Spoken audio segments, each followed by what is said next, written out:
Hey guys, there's a couple of things I want to talk about today. One of them is, this is the program note, live podcast tonight. Likely Spreaker and YouTube. I've done it before. I'm thinking maybe do a YouTube live one through a Hangouts, but we'll see. But either way, I'm going in live tonight. That's the program note. Probably because I got so much stuff going on tonight, probably be about 8 or 9. But I will post the time soon and I'll let you guys know. So that's a program note tonight and tomorrow and probably Friday, if all goes well. And Saturday. Cause I'm trying to think. Do I got anything on Saturday? Yeah, probably Saturday too. All right. Now, gotta deal with this traffic, man. This is one of the things I want to talk about. Traffic, deal with families, and the church pecking order. I'm going to get all that in a second. This is DJ Wolf Live.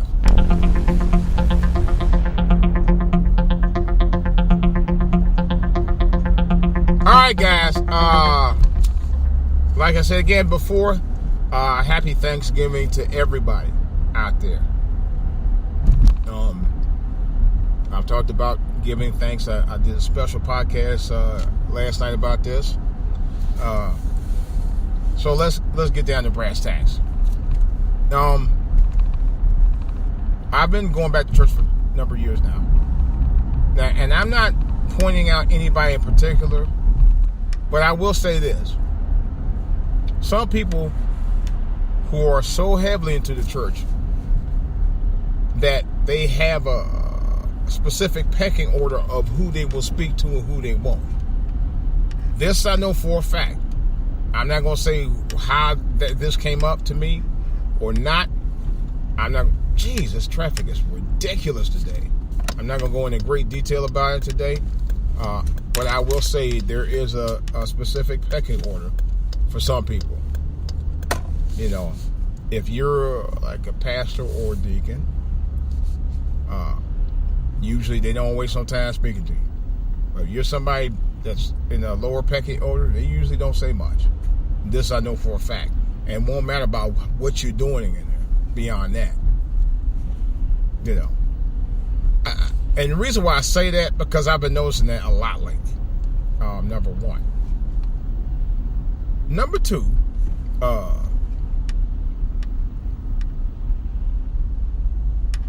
it's just something I've always noticed in black church, even when I was a kid. The same thing. But I don't really want to talk about that too much. That may be for a future topic. A very future topic. We'll talk more about that later. All right. I talked about Black Friday. I think I'm going to dwell more about the Black Friday thing on Friday as well. Right now, I got to go pick up some guests for Thanksgiving. And I was thinking about this earlier. I was thinking about this all the last 2 weeks. My guests happen to be my nieces and nephew. The nephew, I think, knows better at this point. But a couple of nieces, I don't think all three of the nieces will know. So I'm going to have to give my uncle rule, which I call posthumously and objectively, the Bernie Mac can't touch rule. Don't touch this. Don't touch that. Don't mess with my studio. Don't mess with my PS4. Don't mess with my TV unless you ask. Don't mess with the computers that's at the studio unless you ask. Don't even pet my dog unless you ask. Don't feed my dog unless you ask, because I need to determine what the hell you're going to feed him. See, years ago, about 7-8 years ago, I think we went out of town. So we got my sister-in-law, my late sister-in-law, whose kids who I'm going to bring up to the house. and her former husband to watch my dog. So they called us up, tell us that the dog was sick. That he doo-dooed all over the place. I said, okay. So what's going on here? Come to find out, and this dog is very house trained. We house trained him from the first year he got there, and within a year he knew what he needed to do. To a point now, when he needs to go outside, he will bark at a dime if he have to get his butt outside to do his business, and he's very good about that. Now, with that in mind, what was this fool trying to do? Like I said, he's pretty good about doing that.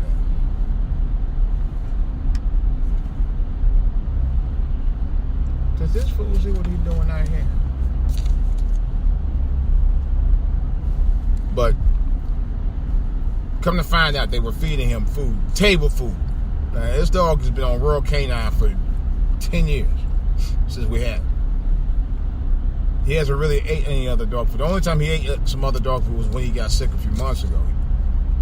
And come to find out, he had something that was going on in the system that had to be flushed out.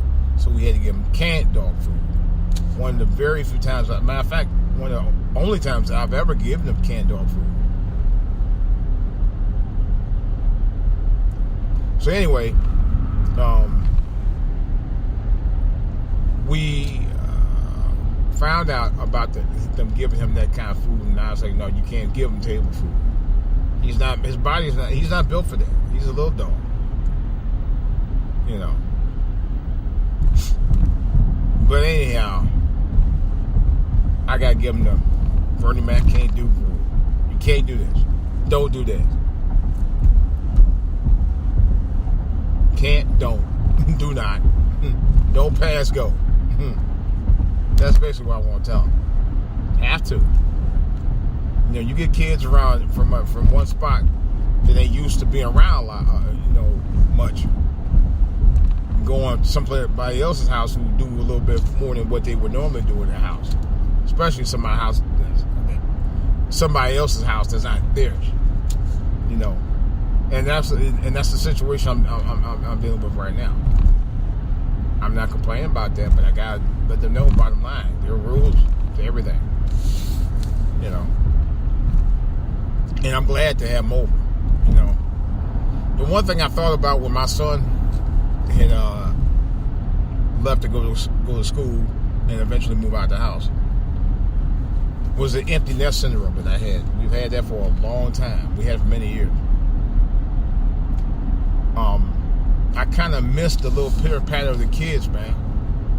Going to the little bakery bake-offs they had, helping them out with science projects, and seeing how their faces light up on Christmas Eve and Christmas Day, man.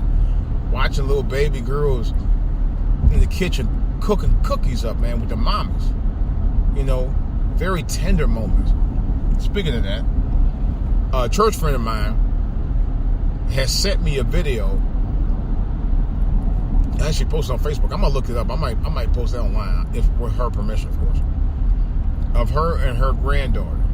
And at the time, her granddaughter was, I don't think her granddaughter was 3 years old. Matter of fact, I'm pretty sure she wasn't. She wasn't 3 years old. Sitting up in the kitchen helping her mama cook cookies.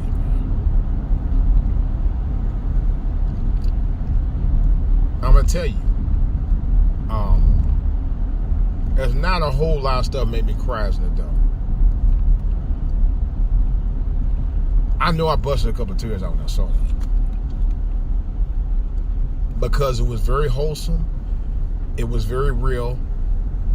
It was very moving. Now, I ain't gonna say moving, but it was a very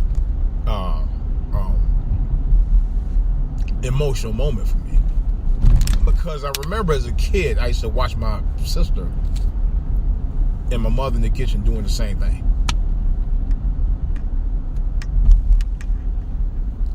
And I told her that. I said, you know what? You don't know how much joy that brought me. to the point of tears. It did. It really did. She was just in there doing a little thing.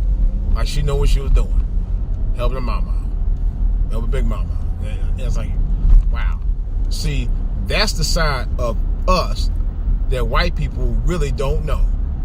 Because they think we're all about one thing or another. And this is the other thing. It brings to attention about this.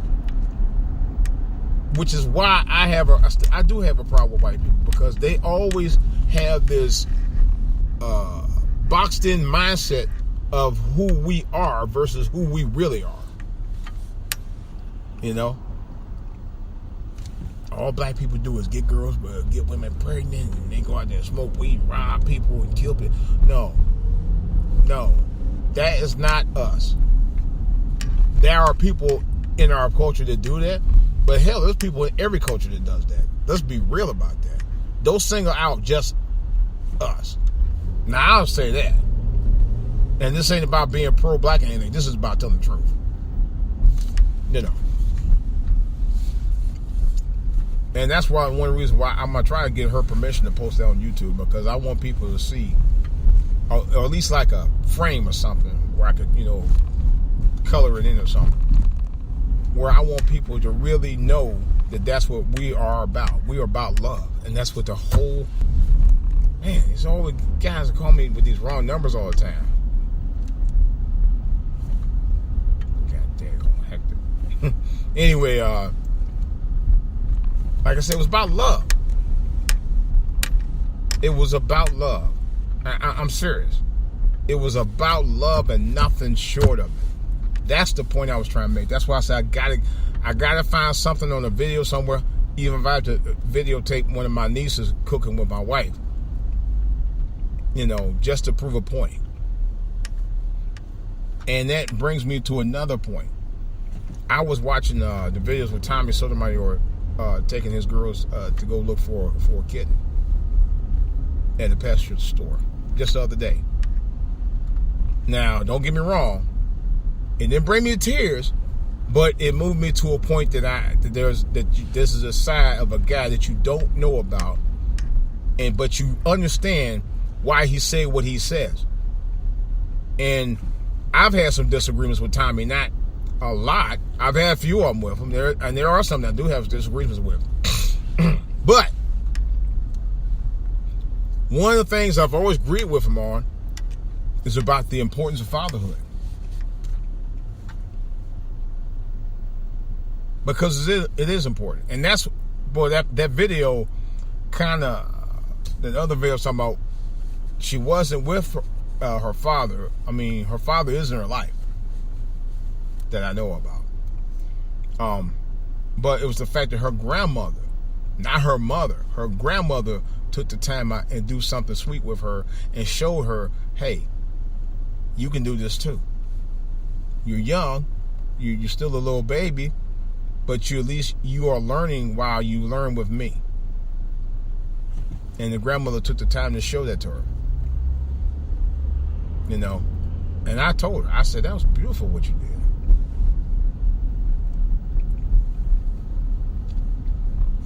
I'm not gonna lie to you. Every Christmas for the last couple of Christmases since I seen that video, I well up thinking about that. I really do. I really do. Now, like I said before, the video Tommy did of his daughters at the pet store looking at the kittens was sweet too. It didn't make me well up, but it definitely was sweet. I ain't gonna lie. But you gotta give them credit where credit due. And this is something that not only Tommy has emphasized, my father's emphasized it for many years, about the importance of fatherhood. He will do a freaking sermon on the whole thing about it. But it's true. Y'all people talk about, oh, well, this blah, blah, blah, and blah, blah, and blah, blah, blah, blue, and all this other bullshit about. But y'all the same people who don't really believe in fatherhood like y'all should. Talk a good game about it, but don't back it up. And even Bill Cosby, he did a whole book about fatherhood. He did an entire book about it. He did a couple of TV series about it. One of them, aptly titled The Cosby Show. That's what he did on that show for the entire 8 years, was by fatherhood. The whole show centered around it. You know, because there weren't any black shows like that on TV where you showed a positive character of both mother and father on there raising their 4 kids in a positive environment. There was nothing like it on TV. It was the #1 show on television for years. And guess what helped knock it off? A stupid ass sitcom called The Simpsons, which I do love, but you know, it's a long story. But nevertheless, I felt personally that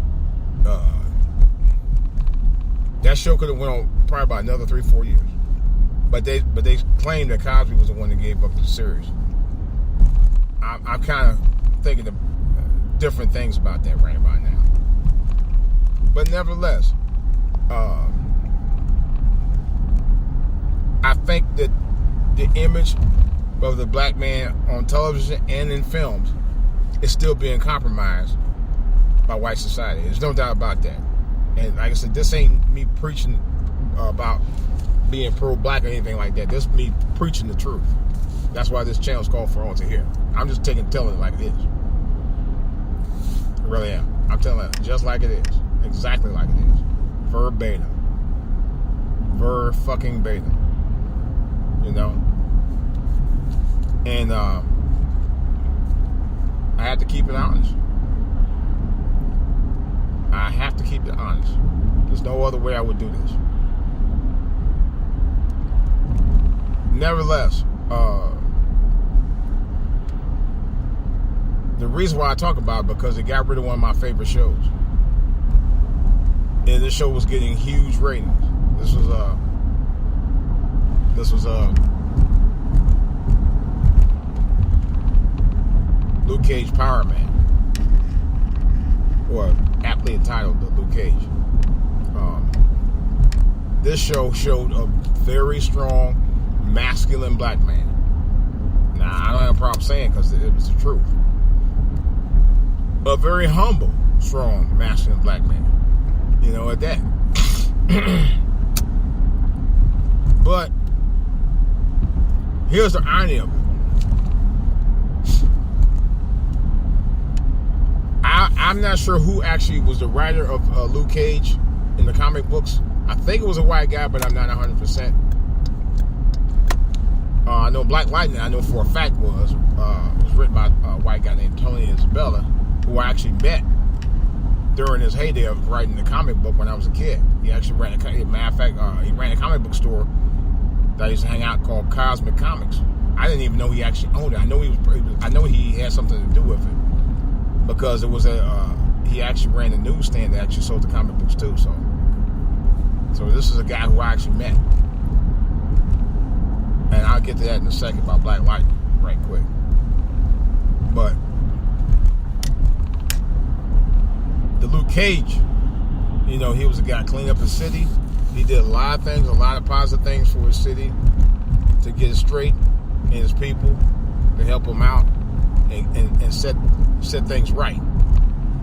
You know, Black Lightning itself is another show like that. I didn't like what they did in the second season when they demoted him from principal to like an assistant principal or something like that.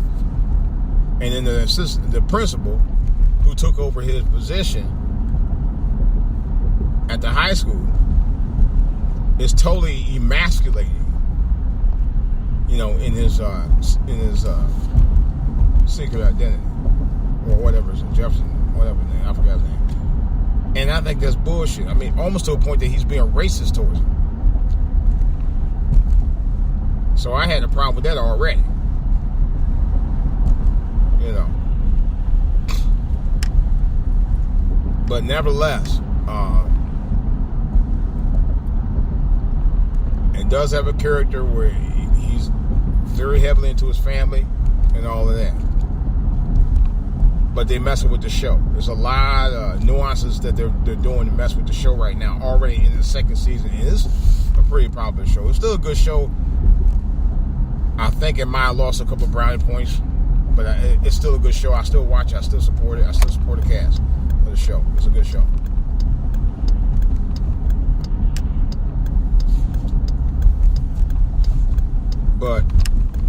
You know.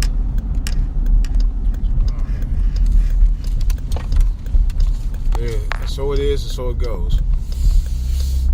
But there are other shows there that I like, but I don't like the way they present the black characters. And this is another one. I like the show, but I don't like what they did with the show in terms of the characters itself. 911. With my girl Angela Bassett, who I love dearly. I think she's a brilliant actress. I think she's fine as hell. And a bag of chips. Big time. But anyway, there's a lot of good qualities about the show that I love. I mean, they have fun at times. They get really serious, somber and serious at times. It's a great series.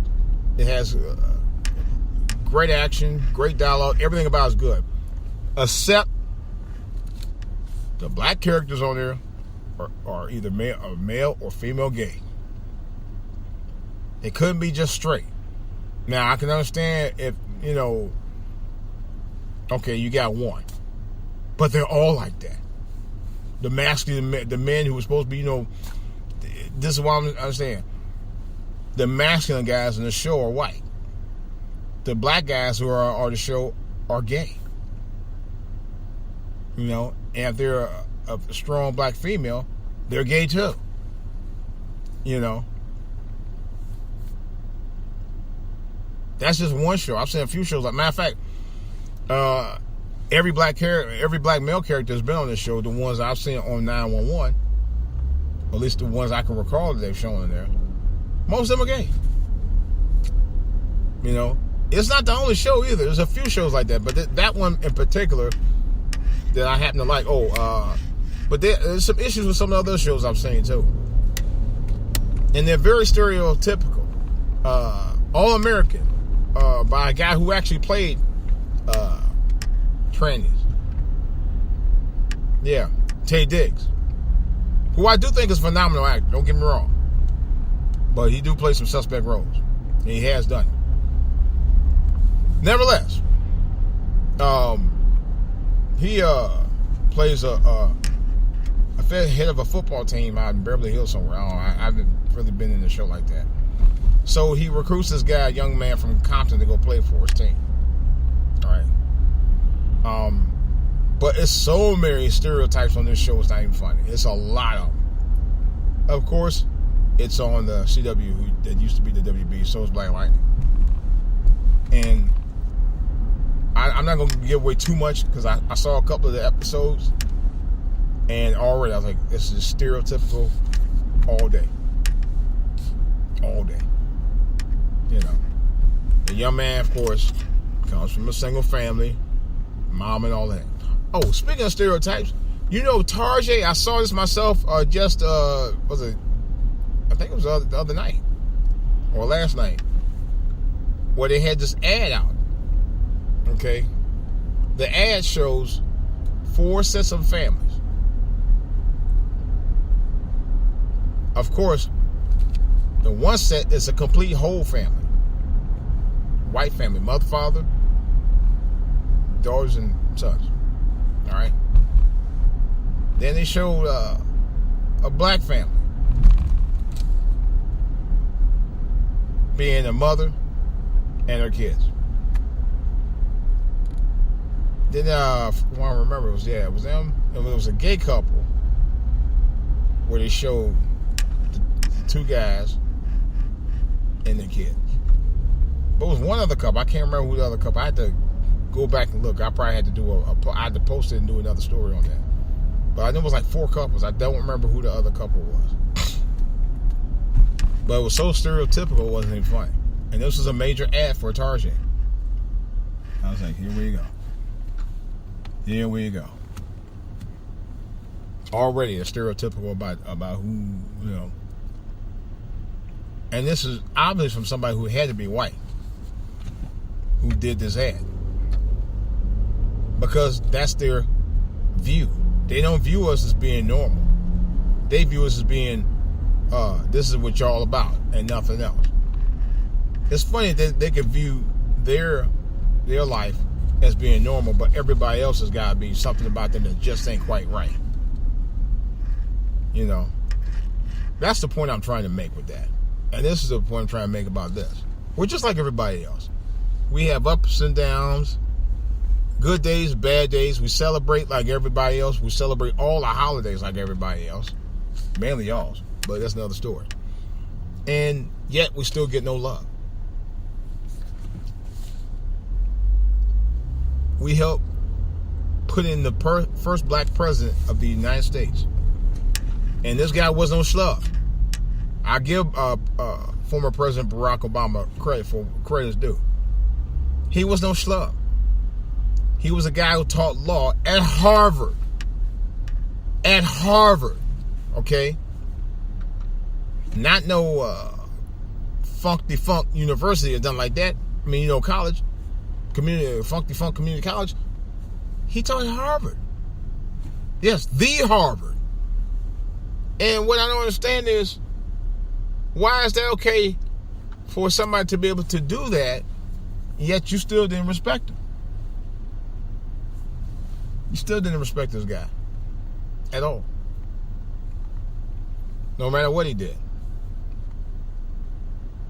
You know? It's well, we already know you guys want to have a pre-notion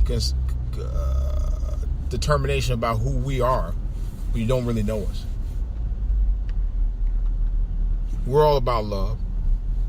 We're all about respecting each other. You just don't know us. But the thing of it is, when you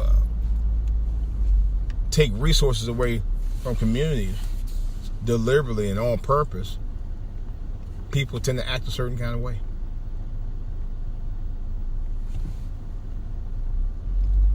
They literally do. They literally do. You just don't want that car, do you? This bitch gonna try to go around me. In this lane, there is no lane. That's the service. That's not even the service lane. It's a bike lane. She gonna try to go around any turn, no matter what. You stupid as hell, bitch. You won't win. You tear my car up, that's your ass. All right, guys. Let me get out there off of this podcast before I have to hurt some damn body. Not that I intend to, but if she hit my car, it might be a problem. This is DJ Wolf. I'm out.